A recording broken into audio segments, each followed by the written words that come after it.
What's going on, everyone? We're back, baby. What's going on? And welcome in to the W.A.D.E Concept Podcast. You already know we are debating everything, and this week especially, wow. All I got to say, wow. All right, that's our show. See you guys next time. I'm just playing.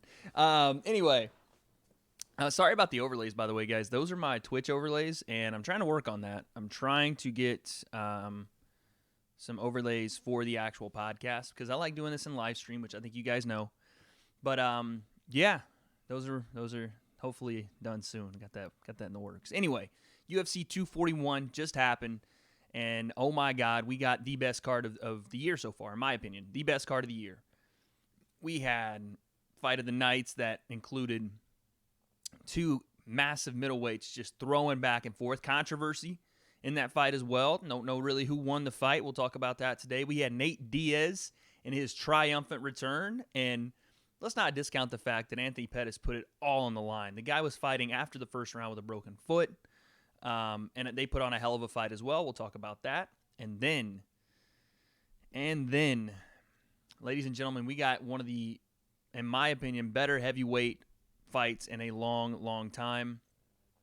DC Stipe Miocic 2. It lived up to the hype. Again, in my opinion, I would have loved to have seen one person win, and that would have been DC. But I love Stipe, and I love what he stands for. I love and we'll get into all this, but I love that he took so much adversity, and he took a big, big risk doing what he did and waiting so long, and then to come back and win the title like he did is absolutely insane. But we'll talk about all of it today. Thank you guys for being here. If you're not watching the live stream, thank you for watching this video. And hell, let's just get right into it, man. So, Saturday we had UFC 241, and right here in Anaheim, California. Close, you know what I'm saying? No personal info being given out, but close to where I live. And what a card they put on, from the prelims to the main card on ESPN, or the prelims on ESPN to the main card. Some amazing fights. We actually had some predictions. If you guys were in here in the last live stream, we had some predictions for these fights, and I, again, fell a little bit short. I was a little bit short in my predictions, guys. You know what? But I got to win. I picked Paulo Costa, the most controversial decision, of course. I picked Paulo Costa over Yoel by decision, and so I'm riding with my win into the sunset. Now, the first fight I wanted to talk about today, I just ate lunch if I'm doing a lot of burping or heavy breathing. I just ate some lunch, so I'm sorry. But the first fight we want to talk about today is Corey Sandhagen and Rafael Assunção. I watched the fight. Corey Sandhagen, I did not think going into the fight was going to be able to outlast a guy that not my boy AJ texted me. I didn't take Diaz, bro. I took Pettis by sellout. I took Pettis by decision because I thought a 3-year layoff. I thought going into that fight, Nate would have an issue getting just timing and distance and rhythm back in. And because Nate's such a late starter and he's fought 5-round fights his last 2 fights before that, I thought it would take him a little bit longer to get into his rhythm, but it didn't. And he actually talked about it, so we'll go over that too. But Corey Sandhagen and Rafael Assunção, I thought Corey Sandhagen, younger guy, up and coming, and we've seen the story before. They put these guys in here against these killers really early sometimes, and the UFC doesn't really dance around fighters. They're not going to protect guys. They're going to put them in against the toughest opponents, and it doesn't really work out for the best for the most part. We saw it with Sage Northcutt. We saw it with just recently with Ricky Simone and Uriah Faber coming out of retirement, and Rafael Assunção being at the top of the 135 division, the top. I mean, has wins over guys like TJ Dillashaw, Marlon Moraes the first time. He has big wins. And I hate the gatekeeper term, but he has been one of those guys like Rafael dos Anjos, where if you beat him, you are pretty much next in line for that top 5, top 10 title shot, whatever it is. You have arrived, right? You are in the discussion as the best in your division. And Corey Sandhagen came out, did a really good job of neutralizing a lot of things that Rafael Assunção does well. The big one power shot, even on the ground, they had a lot of great scrambles, and put on a pretty dominant performance and a great decision victory. So I had that one wrong. That one was wrong. I really thought Rafael was gonna show the young guy that that was gonna take a little bit more. There were levels to this, as my boy DC would say, that there are levels to this. And Sandhagen was like, yeah, real cool. I'm level 1,000,000 while you're down here at level 10. So Sandhagen's another guy at 135. That division is stacked. We have obviously Triple C, the Cringe King, Mr. Gold himself, Henry Cejudo, top of the division. Marlon Moraes right there. Now Uriah Faber coming back from retirement. Who knows what's going on with Dominic Cruz? He's still right there in the discussion of the top 5. And now you have this kid, Corey Sandhagen.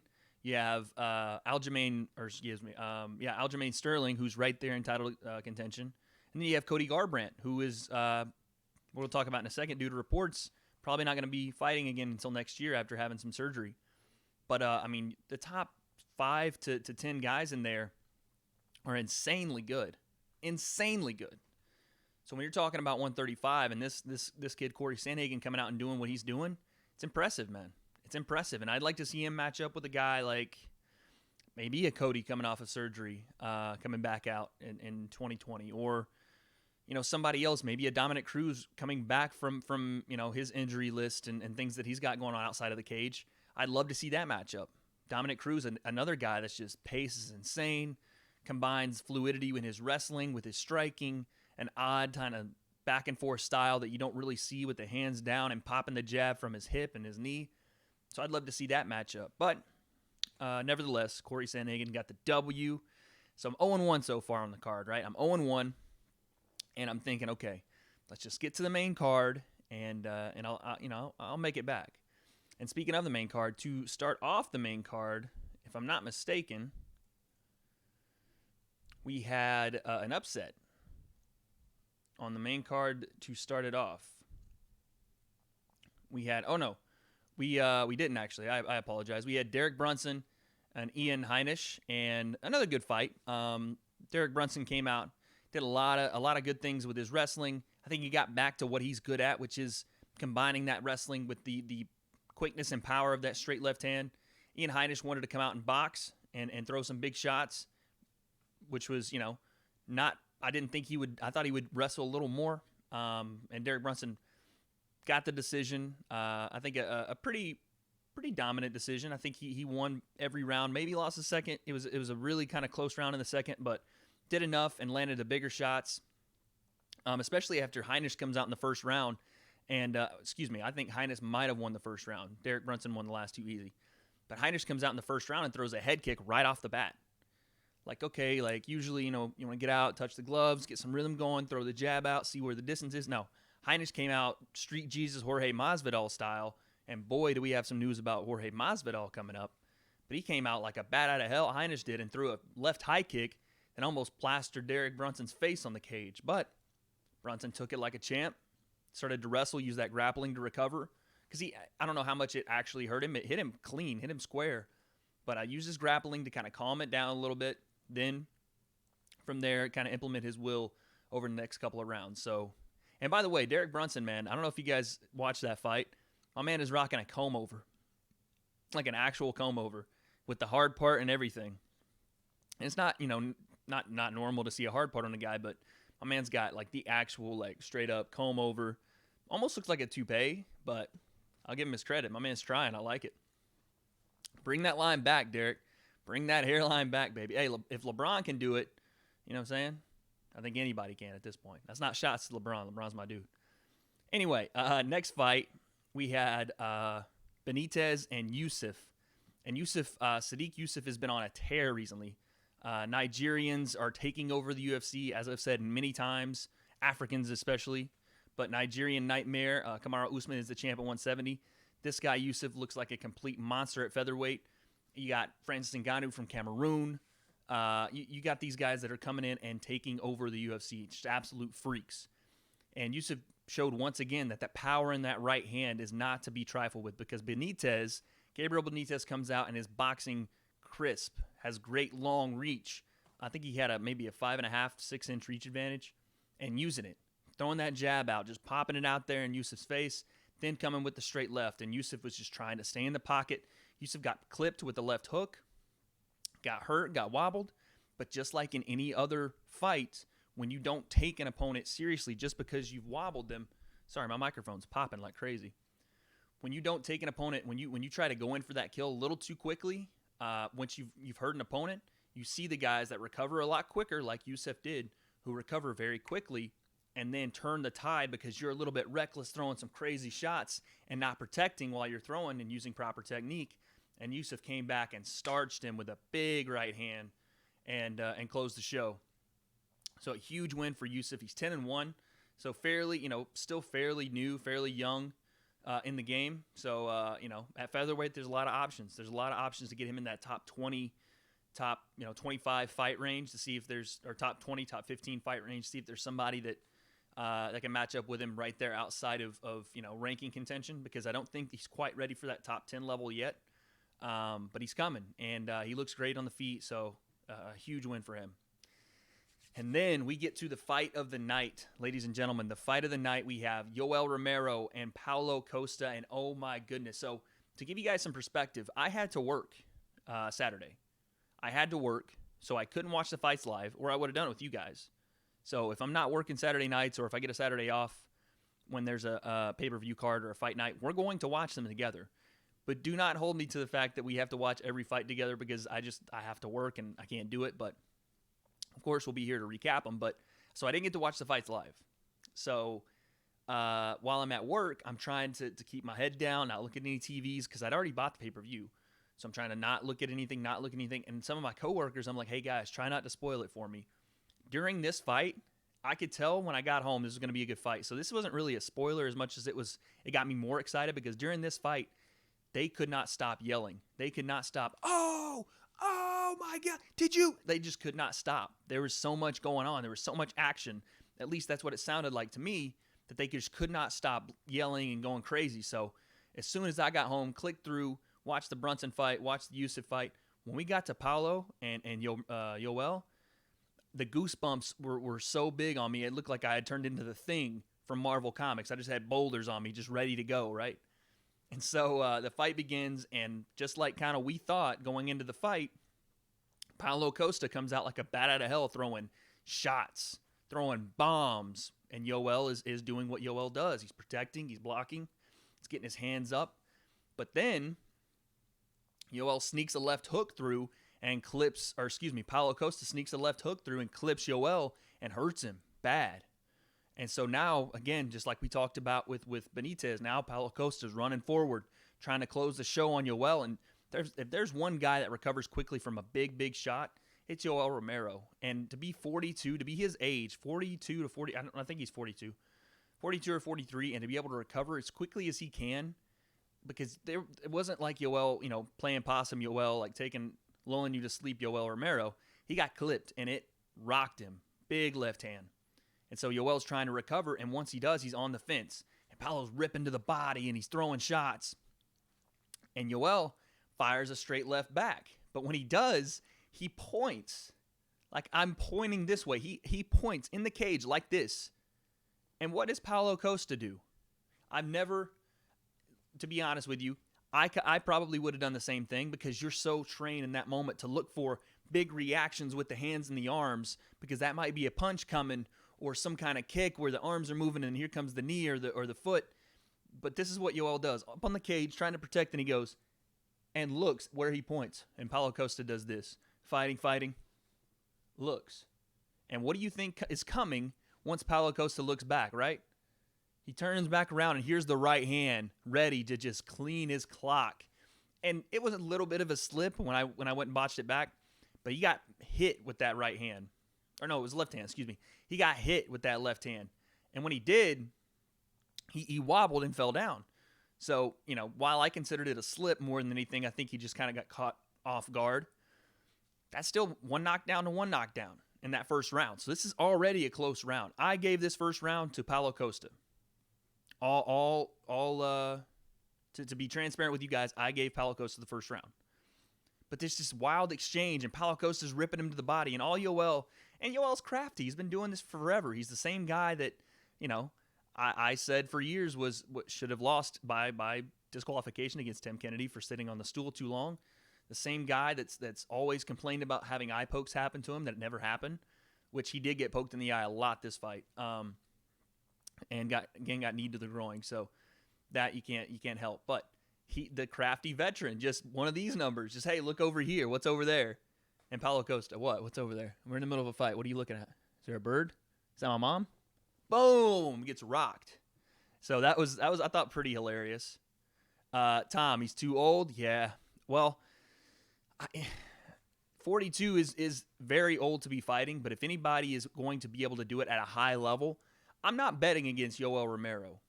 Watching him, the guy, to be honest, he's got some victories that were but he's been robbed a little bit too in his career. And I don't know if I would call this one a robbery, but I do think that the decision went against him. I think that Yoel, if you watch that fight back, Yoel Romero won that fight. But into the second round, Yoel starts to find his footing. And while Paulo's throwing a lot of big shots, a lot of these are landing on the arms, and they hurt for sure. They hurt and to the body, but they're getting caught on the side of the arms. But when Yoel fires back and he's throwing that big left hand, or he's throwing the straight right, he threw that jab out, and it was so quick. His hand speed from Yoel was so quick. And the way he moved and how different it was like he was trying to set up a wrestling takedown, change levels, throw the right hand, change levels, pop the right hand. And I thought, in my opinion, Yoel took the second. And then in the third, we had a lot of stoppages too. Like there was an eye poke and knee to the groin. I think Paulo got poked in the eye as well. So there was a lot of stoppages, and it almost made for a better fight. It almost made this fight more entertaining because there were so many kind of stoppages in the action, and then right back to it, and everybody was throwing all kind of craziness. So I thought that was kind of cool that we were allowed to see that happen again. So we get back into the third round, and this is a close round, guys. And Paulo Costa's starting to lose some steam, and you're starting to see Yoel put on more pressure. And Yoel got a takedown on 2 takedowns at the end of the second and at the end of the third to I thought, secure the second round. And in the third round, on top of what he was doing on the feet, he got the takedown. So it looked like Yoel was going to pull out this victory, even though Paulo Costa, at one point, every time Paulo threw something, Yoel was sticking his tongue out at him like, you can't hurt me. And Paulo did the same, and he was like laying on the fence, kind of Nick Diaz style, like, come on. And there was some gamesmanship there, but at one point, Yoel had Paulo in the third round up against the cage, and he was throwing bombs and landing, and all of a sudden he just kind of backed off and welcomed Paulo back to the center of the ring. Tom, I appreciate the sub, big man, from Liverpool. Okay, I like it, my man, I like it. Home of Darren Till, the UK, a fighting nation. And I appreciate my man Tom T for the sub. Thank you so much, my man. But yeah, so he's throwing bombs, and he lets Paulo off the cage, and he's like, come to the center of the ring. And to me, while I loved it as a fan, I'm sitting there thinking, what are you doing? This third round could go either way. This third round decides the fight. Just keep the pressure on Paulo. And there was a funny little moment in between there where he welcomed him back, and Paulo gave the Soldier of God salute, and then throws a massive right hand right down the middle and popped Yoel with it. But it was a great back and forth fight. I didn't see a unanimous for Paulo there. I don't know how he got a unanimous decision win. I guess you could say the first and the second, because Yoel clearly won the third in my opinion. But I had Yoel winning the second and the third, and the first being a very close nod to Paulo. So anyway, what I had doesn't matter. What anybody else in the arena or the nation or the fighters on Twitter, anybody, while I respect everyone's opinion, at the end of the day, Paulo Costa is now 13-0, and he is looking for the winner of the title fight between Israel Adesanya and Robert Whittaker. And that fight is going to be insane. I hear the numbers on the sales already sold out in Australia. But that's the matchup now. And, you got to feel for Yoel, because while I thought, and probably the majority of people around the world that watched thought he won that fight, that's twice now. That's twice that, in another alternate universe, Yoel Romero is the champion at 185. Not only is he a champion, but he wouldn't have to fight Paulo Costa yet, and he's getting the fight against Israel Adesanya in Australia. So you got to feel for Yoel.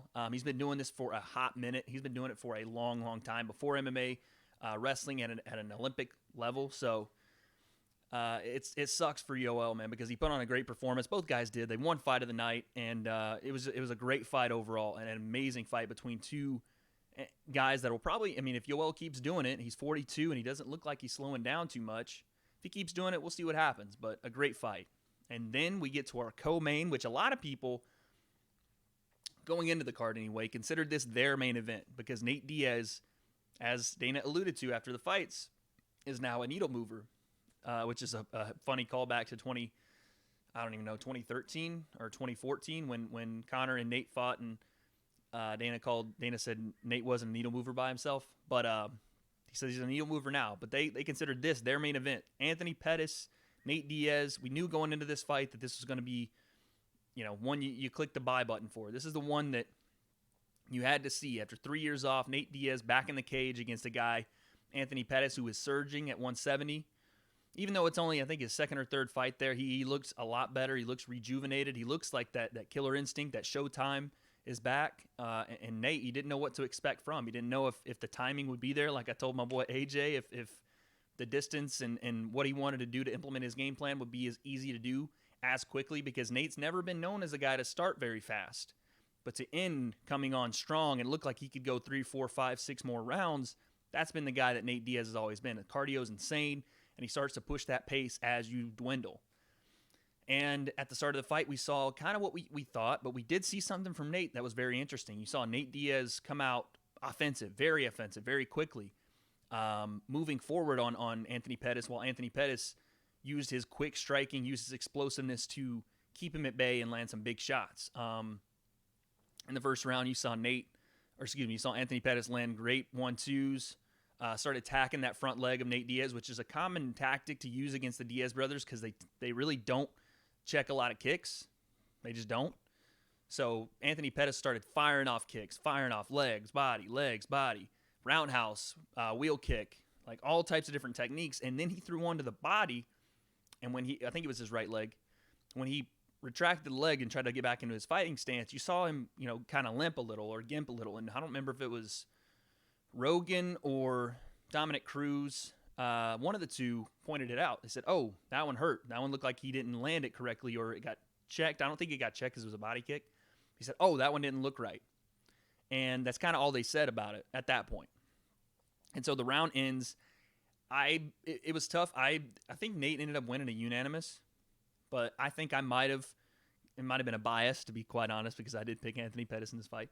I think I gave Anthony that first round. I thought that Pettis came out, delivered more of the crisp strikes, even though he wasn't moving forward the entire round. I thought he landed more strikes that were significant to the body, the leg kicks, the left straights down the middle, the different techniques he was using. He was catching Nate with some stuff, and he was having him walk onto some stuff. So I thought that Anthony won the first round.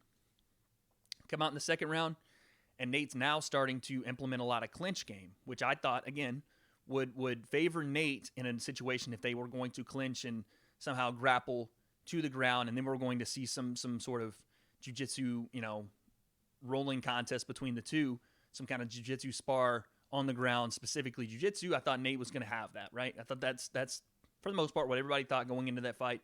If this is going to end up on the ground, Nate has superior jiu-jitsu. But from the clinch, we didn't go to the ground, at least not right away. We went into more of a Muay Thai clinch, and Nate started throwing some big knees. Big-time knees. Now, we didn't get to the full effect of those until the third round, but he started throwing some knees to the body. Pettis was doing a good job of keeping his body covered and trying to use that underhook to slide out. But when he would leave his head exposed, and Nate would throw one to the head. And so from there, we saw another, a lot of clinching on the cage, a lot of grappling. And then Anthony Pettis, is trying to get out of this clinch, throwing elbows down on Nate's head, trying. And Nate actually implements some wrestling. Takes, a modified double leg kind of approach and kind of gets into modified double leg into the high crotch single. Takes down Anthony Pettis, which I didn't, know that was a part of his repertoire. I knew that Nate was great on the ground, but I didn't think he would be the one initiating a wrestling exchange. And so we saw Nate wrestling Anthony Pettis, which it was a funny soundbite because they had Nate watch his highlights. He uses some wrestling, gets Nate on the ground gets Anthony on the ground, and Anthony tries to get that guillotine. and he's pulling on the guillotine, and you hear Chael in the post-fight interview go, whoa, how tight was that guillotine? You just hear Nate go, what guillotine? Look at that wrestling. So that was, that's Nate Diaz. He didn't give a shit about the guillotine or anything else going on. He was excited about watching his own highlight and how he got a double leg takedown. So Nate gets the takedown, and from here you think, okay, Nate postures up out of the guillotine, and he's got the advantage. He gets into full mount right away. Like, right away. I'm telling you, that Gracie Jiu-Jitsu is it's legendary for a reason. And not only is he a Gracie Jiu-Jitsu black belt, but he trains with Kron Gracie. Our generation's new Gracie phenom Brazilian Jiu-Jitsu artist. So when he gets to mount right away, you're thinking, this is going to be over for Anthony right now. This is it. And it wasn't the case. Nate goes to transition to the back. Anthony is not only is Nate on Anthony's back with 2 hooks in, and Anthony's laid out, stretched out, but he looks like he's going to get that hand under the forearm under the chin and go for that rear naked choke. But Anthony Pettis, if you watch a lot of Anthony Pettis fights, you know that in any kind of grappling situation, he almost, I don't want to say he gives up his back, but he doesn't fight too hard to not have you get on his back, right? Once you're on his back, he still feels safe, because what he does then is attack the hands. And you saw this against Tony Ferguson. You saw it against Poirier, and Poirier actually, it kind of hurt him.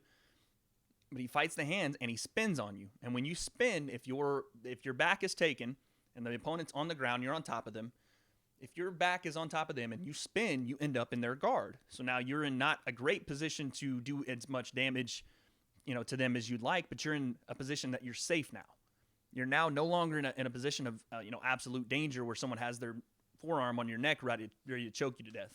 You're now in their guard, and you can maybe throw down some shots and maybe work to transition to a better position.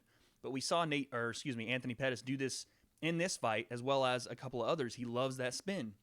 And so he did that, and he ends up on top of Nate, and they're transitioning, doing a lot of transitions, and then we have the end of the second round. So at this point, it's a 1-1 round. To me, it's a 1-1 advantage or a 1-1 tie going into that third round. And in the third round, we saw the Nate Diaz we've come to know and love. Pressure, nonstop forward action. You saw a lot of punches into clinch, and then the knees that we were talking about earlier, the big-time knees on the cage, huge knees, and he was hurting Anthony Pettis with them. Huge knees. So much so that Anthony Pettis fell to the ground at one point. It looked like he was going to get stopped, and then Pettis grabs Diaz, and we have a wild grappling exchange where Diaz gets the back again, and then Pettis flips on him again and spins, and now he's in full guard, and he's trying to rain down shots. And then you're seeing Diaz try to throw up a triangle really quick and then transition to the arm bar, then gets back on the back, and it was just so much insane action. But you could tell that Diaz was the aggressor. Diaz was landing the bigger shots. He was controlling the grappling exchanges, even though I was very impressed that Pettis had the fortitude and the endurance with a broken foot, as we learned after the fight, as well as the knowledge of jiu-jitsu positions, which we knew, to be able to continue to go forward and win and transition in the fight. Sorry, guys. Kelsey just walked into the room as I'm podcasting, creating multiple distractions as a live show is going on in front of a whopping 4 people.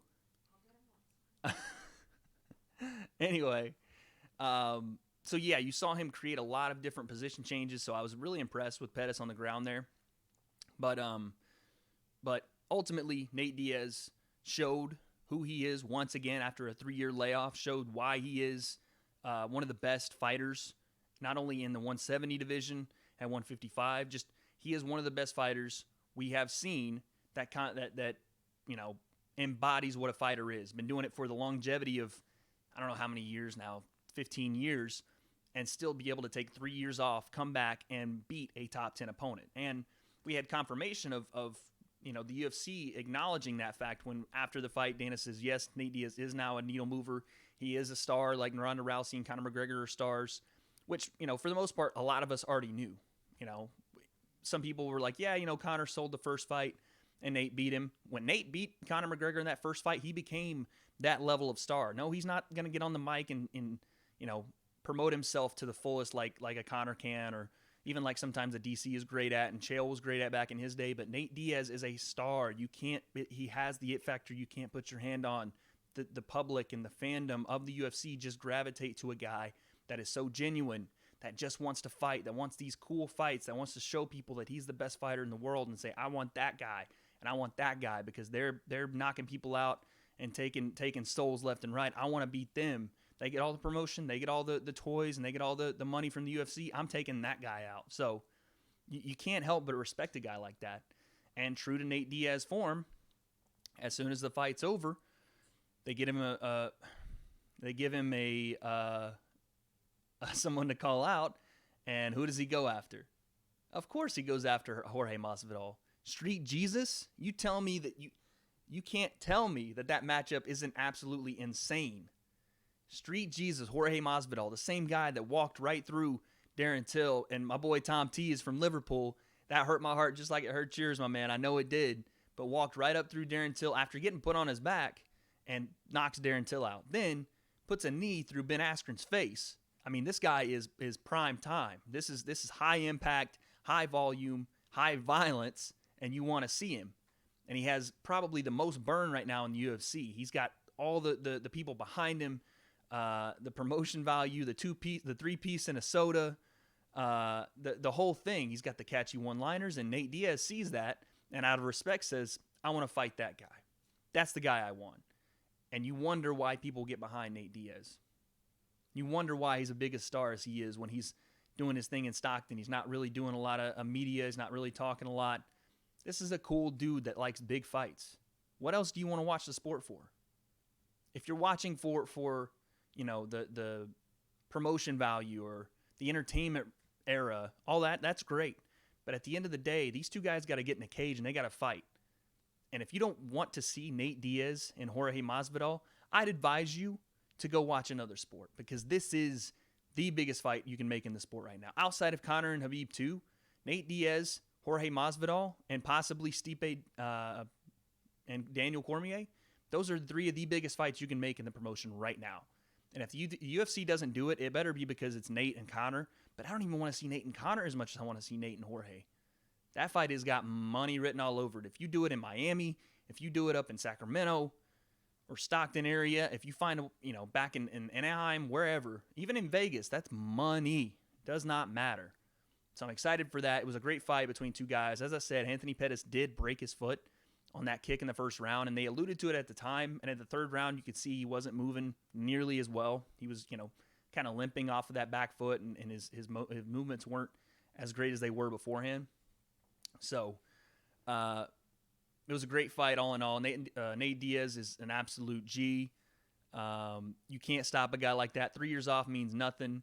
Anthony Pettis will be perfectly fine. I'd like to see him maybe look at 155 again. He does look a little small for 170, and Nate was kind of controlling him wherever they went. But at 170, he looked great as well against some other guys. So that's the good part about being able to switch weight classes. There's so many different matchups out there for you. So we'll see what happens with Anthony and with Nate. But UFC, for sure make that fight. Street Jesus, 209's own. Come on now. And then we have our main event, which at this point I'm completely, gassed. My emotions, I've watched this fight happen, and I can't think of any other way to top the fight I've just seen and the fight before that. But true to form, DC comes out, Stipe comes out, and these guys put on one of the greatest heavyweight fights, at least for the time it went on, in a long time, especially as far as Daniel Cormier went and the overcoming adversity of being 40 years old, not knowing if he's going to do it anymore, coming into the cage one more time, possibly, and then Stipe overcoming the adversity of losing his title, being off for a year, not starting the fight how he wanted to, and then ultimately, getting the knockout and moving forward. But as this fight started, you had Daniel Cormier coming out and taking it to Stipe. And the thing you want to do if you're Daniel Cormier and you're fighting a rejuvenated, year-long layoff Stipe, a guy that thinks he shouldn't have lost his title to begin with, thought you hit him with possibly one of those lucky punches, the first thing you have to do is take it to him in that first round. You have to establish that the first time wasn't a lucky shot. The first time around was the legit real deal. You're here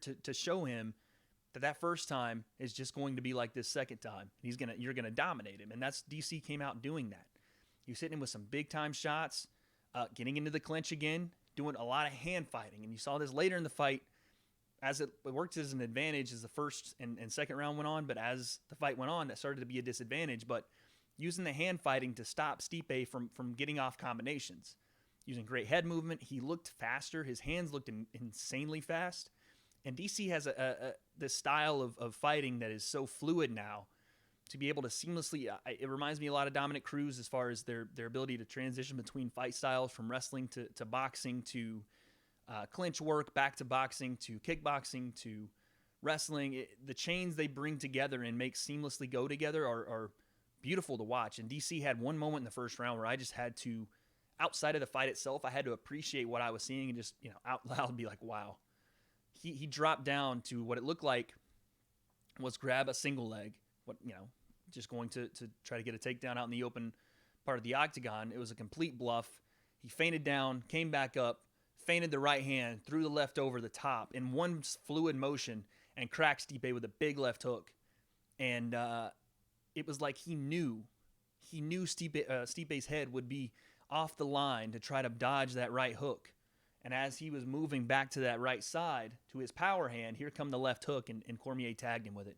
It's a beautiful shot. And when Stipe took a little bit to get going, you could see as that first round went on, he looked a little hesitant. He didn't want to get caught in a position that he lost the first fight in. He didn't want to get caught in that clinch again, and he was trying to back up and break the clinch and break any kind of grappling exchange. And because he was so tentative and getting in and throwing his stuff and being that close to Cormier was landing big shots. He was moving forward.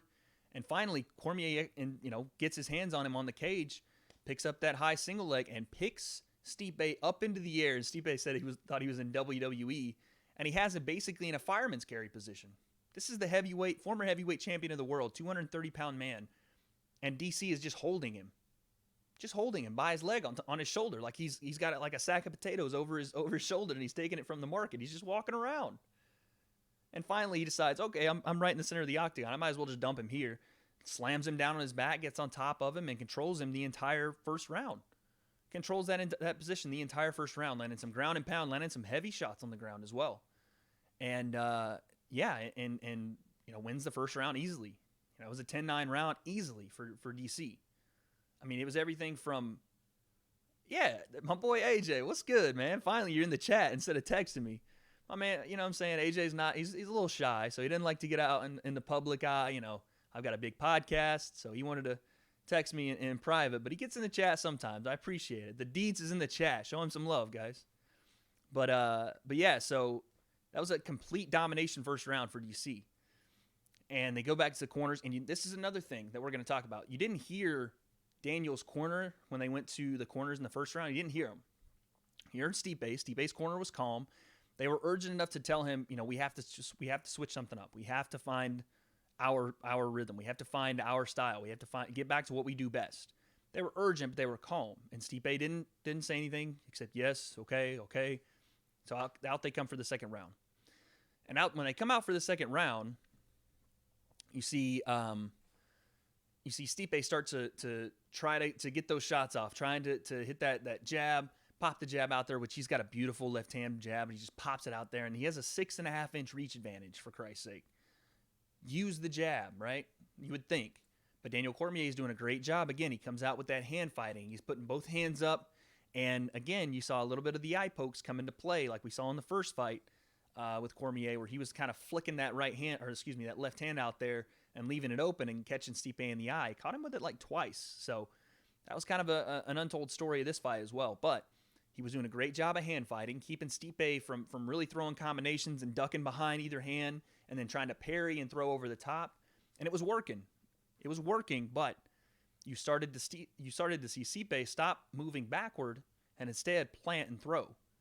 It looked like Stipe was trying to figure out what it was that Daniel Cormier was doing with this hand fighting and how he was going to get around that. Plus, you started to see DC use some grappling exchanges sparingly. You didn't see him going to the grappling as much anymore. You didn't see him trying to, do DC's patented, grapple onto the cage, transition down, single, high crotch single leg, and then dump somebody on their back. You didn't see that. You saw Stipe almost goading Daniel into a stand-up confrontation, and Daniel was all for it. He's still moving forward, throwing big shots, landing big overhand rights, dirty boxing in the clinch like we talked about before the fight. He was landing all that stuff, and Stipe was wearing it. It wasn't like he wasn't getting hit with big shots. Stipe was getting hit with bigger shots in this fight than he ever got hit with in the first fight. I mean, these were hard shots. The difference was Stipe saw him, and he was ready. And he not only was he getting hit, but he was doing some countering of his own. He was starting to pop Daniel a little bit. So second round ends. I still think DC wins the second round. I don't think that was a round that Stipe started to win, but I did think Stipe won this round. And they go to the corner, and this was interesting because usually, and I thought this was, not like a huge win for DC the first 2 rounds, but they were 10-9 rounds. He had obviously won the first, and I thought he won the second. I think majority of people thought he won the second. He goes to his corner, and Bob Cook, who's been a longtime head coach of DC, and Javier Mendez are imploring, please wrestle, please wrestle. We cannot stand up for 5 rounds. Please wrestle. And while all this is going on, and they're saying, okay, if we're going to stand up, we have to mix it up. We have to use our transitions to get into some wrestling exchanges. We have to use our boxing to get into a grappling exchange. And all that's happening, the only thing you hear Daniel start saying is, am I winning? Am I winning? Did I win the first round? Did I win the second round? Am I winning? And while he's saying that, Bob Cook is trying to yell out instructions, and you hear Javier Mendez in the back going, it's okay, we're past that.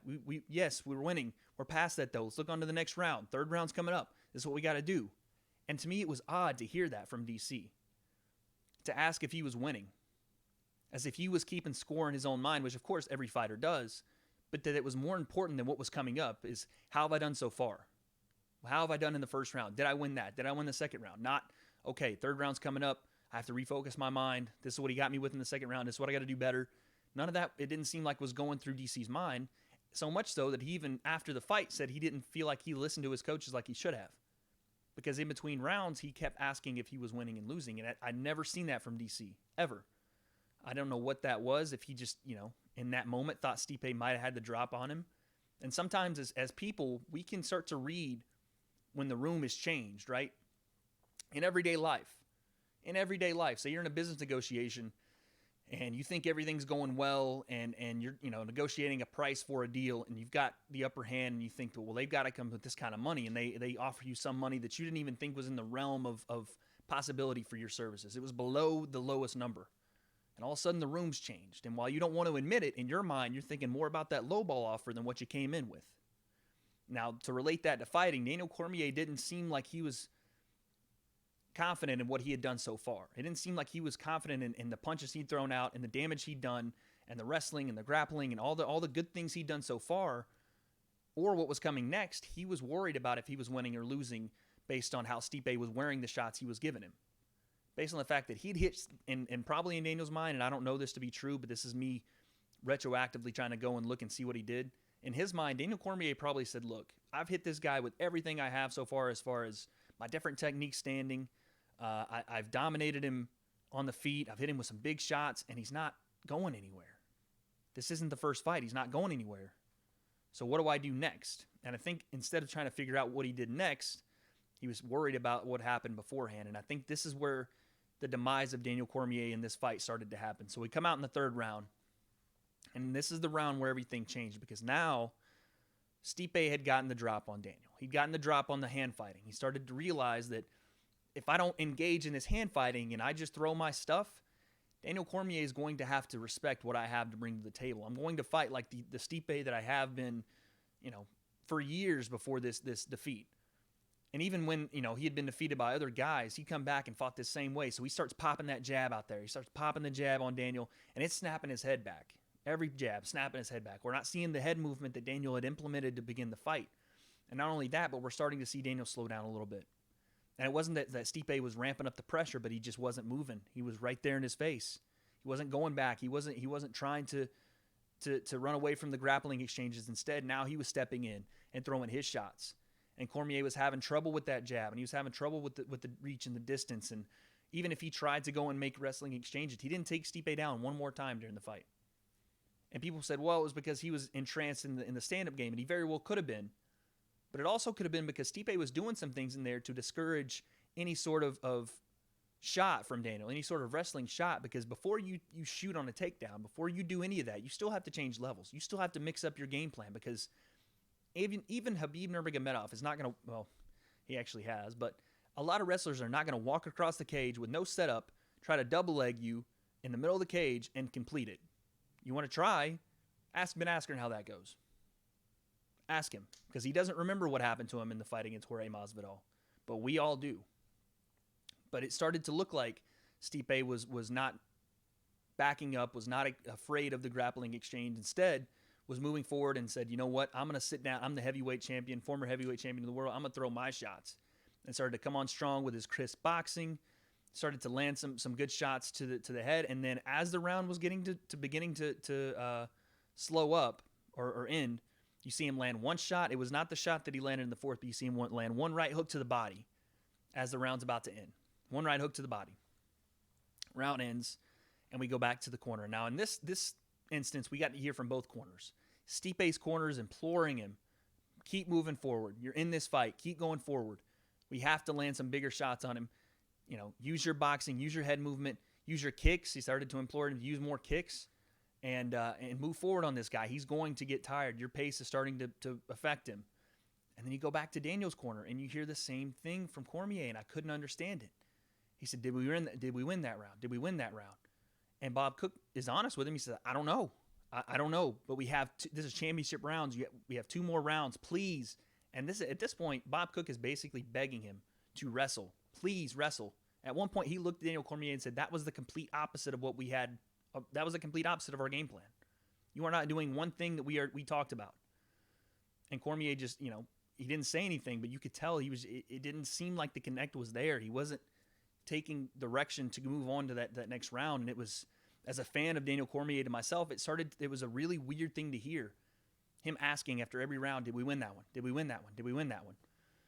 Like I think he anticipated the 5th round. I think that was a big thing leading up to this fight, that Daniel Cormier was like, we're going to go 5. I'm ready for 5. He came in at 236 pounds, the lightest he'd been since his return to heavyweight, which was only 2 fights. But he weighed in at 236 pounds. They saw there's reports that he was in the sauna the day before the fight, which I hear Daniel Cormier likes to be in the sauna just to give himself, to warm his body up, to make him feel good before his fights. But if that was true, that he's in the sauna cutting weight for a heavyweight fight, completely speculation. I don't know if that's founded or not, but the man cut down to 230, or he got down to 230. He was anticipating going 5 rounds. And as this fight went on, and as you heard his corner talk about it, it almost seemed like he was waiting for that 5th round. He was trying to, okay, I won this round. I won this. Am I up on the scorecard here? Where am I at going into this 5th round? And as we go into the 4th round, it seemed like he was more counting the rounds to see if he could take one off, if he couldn't, if he could hang back for a little bit. Meanwhile, Stipe's corner is saying, we have to win this one. We have to go forward. We have to use our offense. We have to use our boxing, our technique to get him to gas. We have to push the pace on this guy. So the difference is in the corners. While Daniel Cormier's corners is begging him to wrestle, begging him to take this to the ground and do some damage on the ground, Stipe's corner is rightfully telling their fighter, we have to go. So 4th round starts. And as soon as the 4th round starts, you start to see a pattern happen. Daniel's coming out. Again, Daniel didn't get dominated in this 4th round. He's still landing his shots, but he's starting to lose. He's starting to fade. But he's coming out with this he's hand fighting. The hands are out, and he's trying to get Stipe to play back. He's like, okay, play back, and I'll land my stuff, and I'll dip, and I've got your timing down. Well, Stipe does play back. He's starting to use the hand fighting to play back, but as he sees Daniel Cormier's right hand come forward, there's a big opening right here, a big opening. And they'd even talked about, I guess, from Stipe said in the interview after the fight in camp, how DC has really never been tested to the body. No one really ever goes and rips his body and see, how does he react to that? And so Stipe sees the arms and he's behind playing, and instead of playing back with his left hand and really, getting into Cormier's game, he instead slips it underneath and rocks that body shot. Hits him hard. So hard that you could hear it on the telecast. You can hear every time he hits him. Every single time. And he probably hit him with 5 or 6 straight body shots after just boom, slipping, boom, underneath, boom. All off that hand playing. And DC's starting to wear it. While he's not showing anything and he's still firing back, he's starting to, you can see on his face, he's starting to wince, starting to slow down. Those are definitely taking effect. He's not walking through those body shots. And Stipe hits him with one more, and it hurts him bad. And you see him wince. And instead of throwing the next one, he hand fights. And instead of throwing this guy again, he comes up top with the right hand and smacks Daniel right in the face with it. Obviously, DC reacts, stumbles a little bit, and Stipe moves in for the kill. It was just right hand after right hand. And now DC, you can tell he's more so tired, and he's trying to get his legs back under him. And Stipe's just going for it. And he's throwing the left hook, and he's throwing right hands, and now uppercuts on the cage, and DC's falling down the cage. And then Herb Dean has to come in and stop it, and that's your heavyweight champion once again, and new Stipe Miocic. An amazing fight. Stipe had an Irish jig to hit after, which I thought was, I don't know if that was an Irish jig or some sort of Croatian dance, but it looked like an Irish jig to me. So Stipe had his own celebration for the win. An amazing fight by Stipe because to overcome what he did, and like I talked about before we got into the fight detail, to overcome losing his title to a guy he probably underestimated a little bit, to take a year off, to come back, lose the first 2 rounds, possibly 3. I don't know where people got that DC had won all 3 rounds up into that point. It looked 2-1 to me, and it looked like it was going to be 2-2 heading into that 5th round, which I think DC was anticipating, kind of not putting as much pressure on in that 4th round to get to that 5th and just let it go. And that might have gotten him into some trouble because now you have a guy in Daniel that's not pressuring like he had in those first 3 rounds, and Stipe turned it up on him. So for Stipe to win it, it's a great win for him. It's hard not to consider Stipe the best heavyweight in history. It's hard not to. There is a guy that's a champ on the other side from the other promotion in Ryan Bader, who we won't get that fight, but I'd love to see it because right now those 2 guys are right there with each other. I mean, people forget Ryan Bader just knocked out Fedor, who is, obviously a little bit over the hill, but was considered the best heavyweight ever for years, a decade. So, but Stipe, it's hard not to argue, especially in the UFC, is the best heavyweight of all time. I mean, he's actually cleared out the division. The only guy he hasn't fought is Kane, and it doesn't look like Kane's going to fight possibly ever again. But a huge win for Stipe. He's back on top. He's the champ again. But man, I'm a huge Stipe guy, but I'm a really big Daniel Cormier fan. And I told you guys this the last podcast of why I am, but to see him go out like he did, he apologized today on Instagram, but Daniel Cormier has nothing to be sorry for. Not one thing. He's led a generation of fighters at AKA, and fighters that we don't know yet, that we will in 5 to 10 years, that are studying this guy and studying, the way he fights and the way he acts outside of the cage and his mentorship to the young fighters in San Jose, California, and all the things he does for his community and his talent behind the broadcast booth. The guy, there'll never be another one like him. And if this is it, then if this is the last one for Daniel Cormier, then I just, personally want to say thank you to a guy that made me, when I was not watching the UFC as much, to come back to the sport and to fall back in love with it, because I heard a video from Daniel Cormier talking about how he, got into the sport and how he fell in love with the sport. And he talked about, Cain Velasquez teaching him how to fight in 2009 in his first year at AKA, and he never knew how to fight. And he's sitting there trying to learn, and Cain is, and they have the video, I think, somewhere, and Cain is showing him how to hold his hands up and defend punches, and just the stuff you don't see, and him talking about, obviously, his upbringing and his Olympic days and, things after that. His story made me want to get back into watching fighting and to get back into these stories of fighters that have some of the best stories on the planet. Like football players, their stories to get to the NFL are amazing. Basketball players, their roads to the NBA are amazing. But these UFC fighters, you can't tell stories like these guys have. You can't tell a story like a guy like Francis Ngannou or Daniel Cormier or a Conor McGregor that was on welfare, or Nate Diaz that comes out of the bowels of Stockton to be one of the most popular fighters in UFC history. You don't get these stories in other sports. And this is what has drawn me back time and time again to this sport that I've found that I love. And so if Daniel Cormier is truly done, DC, thank you from everyone. Not just from me, from all of us, from the people that, never watched the sport, but watched you in your cupcake video. But the people that never watched any UFC until they saw you fight, the never people that have been watching, the people that have followed you your entire career, the wrestling fans that watched you at Oklahoma State, everybody, man, thank you from all of us. But let's say that it's not his last fight. I don't know. I don't have any information. Yeah, you guys, I know I got the plug here. You know what I'm saying? I know some people at the UFC now. Your boy went to Summer League. I met some people, exchanged some information. You know what it is. But let's say it's not his last fight. Let's just say. I don't know that, but let's just say. Would you guys rather see DC John Jones, which for all intents and purposes was going to be the fight if DC wanted to fight another one and if he beat Stipe? But now the dynamics changed a little bit. To me, just personally, I have to see the trilogy. I have to see the trilogy if he's going to fight again. DC, I know I have a huge podcast, over 4 concurrent viewers on YouTube.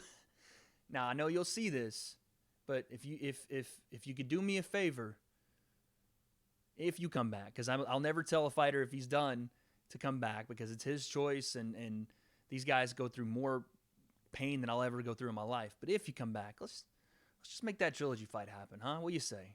You know what I mean? I know you're up in San Jose. I'm down here in Southern California, but we're still West Coast brothers like that. Adopted West Coast brothers. We're brothers from the South. New Orleans, Tennessee, you know what I'm saying? Just do that one for me, all right? Make the trilogy fight happen. I need you and Stipe again because, guys, DC won those first 2 rounds convincingly. This is a guy that's 40 years old and is still doing it at the highest level. If he is going to come back, they have to do the rematch or the trilogy. They have to. That would be the biggest fight that the heavyweight division would ever have at that point, because I don't know, that's tough, because JDS and Kane, those fights were amazing. But this would be a huge trilogy, the next great trilogy for the heavyweight division. And they desperately need it. Outside of Francis, there's not a lot there. Outside of Francis, Stipe, and DC, there's not a lot there at heavyweight. Possibly John, if he decides to do that. But John doesn't know if he's going to go up or stay at 205. He doesn't know. So we have to do that trilogy fight if DC comes back. That's all I'm saying. We have to, if he comes back. But that was our card, guys. An amazing card. Well worth the money to pay for this card. An amazing event. I stayed up after my shift, and I watched it till about 2 a.m. and then watched the press conference after and heard Dana talking all about it. But a huge card. Obviously, we have some big cards coming up. We have 242 in Abu Dhabi coming up. We have 243 in Australia or Melbourne coming up. So there's massive cards on the horizon. But we had to get in today and break this one down. Yes, I went 1-3. Okay, I know I went 1-3, but we're getting there. I said that there would be a decision in the Pettis fight. I said there'd be a decision in the Costa fight. So I got, and I said there would be I said there would be TKO for a Suntower stoppage. So we're getting there. That's all I'm saying. All right, we're getting there. It just takes some time. But like I said, a great card. We'll talk more about kind of stuff going on outside of the cage next podcast, but we had to get in here and break this down and talk all about what happened. And let's just hope that whatever Daniel Cormier's, whatever he decides to do, he's already a legend. He's already, pound for pound, one of the best to ever do it. And we just, we'll have to see what he wants to do next, because it doesn't matter to me, anybody else, the UFC, John Jones, Stipe. It doesn't matter what anybody thinks. It's going to come down to what DC and his family decide. And if it was the last one, Mr. DC, we salute you all, my man. Like I said, you made me a fight fan again, and I'm sure there's tons of people around the world that have been affected by that guy. So big ups to him. Big ups to Stipe for becoming the new heavyweight champion of the world once again. And, that's our podcast today, guys. Thank you so much for watching. You guys already know what it is. This is the W.A.D.E concept. We are debating everything. And until next time, let's see. Let's go. What is it? Today's Monday. Let's do No, I can't do Thursday. Let's do probably Friday. Let's come back Friday, and we'll go over the week that was in MMA. And, we'll get right back at it. We got a massive card coming up. UFC 242, Abu Dhabi, Khabib Nurmagomedov Dustin Poirier. This is the W.A.D.E concept, and we are debating everything. Till next time, peace. See you guys later.